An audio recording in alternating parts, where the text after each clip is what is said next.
কিউর and care skill ফিজিওতে আপনাদের স্বাগত। আপনারা আজকে দেখছেন স্টুডেন্ট লাইভ প্র্যাকটিস। এখানে লাইভ প্র্যাকটিস হচ্ছে। আজকে আমাদের শেখানো হচ্ছিল এমএফআর। এই এমএফআর সম্বন্ধে আমরা কিছু শোনাবো। এমএফআর কাকে বলে, কিভাবে হয়, আপনারা সঙ্গে থাকুন, দেখতে থাকুন এবং কীভাবে এরা প্র্যাকটিস করে, তার আগে পরে কী করে কী করতে হয় সেটা আমরা পরপর শেখানো হচ্ছে। কী করে প্র্যাকটিস করছে, এদের প্র্যাকটিস জোন, এরা নিজেরা প্র্যাকটিস করছে।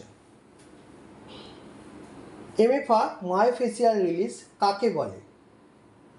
মায়োফেসিয়াল রিলিজ এমএফআর হলো একটি ফিজিওথেরাপি কৌশল যা ফ্যাসিয়াকে টান মুক্ত করার উপর ফোকাস করে, একটি সংযোগকারী টিস্যু যা পেশি, হাড় এবং অঙ্গগুলিকে ঘিরে থাকে।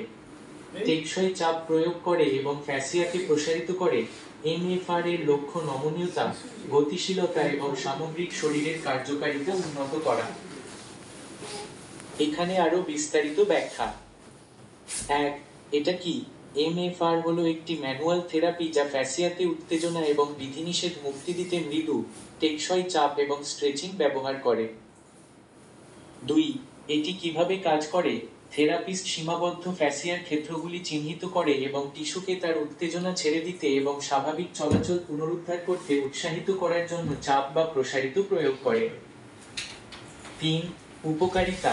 এমএফআর ব্যথা কমাতে, নমনীয়তা এবং গতিশীলতা উন্নত করতে, সঞ্চালন বাড়াতে, চাপ কমাতে এবং ভঙ্গি উন্নত করতে সাহায্য করতে পারে। 4. চিকিৎসা করা শর্ত।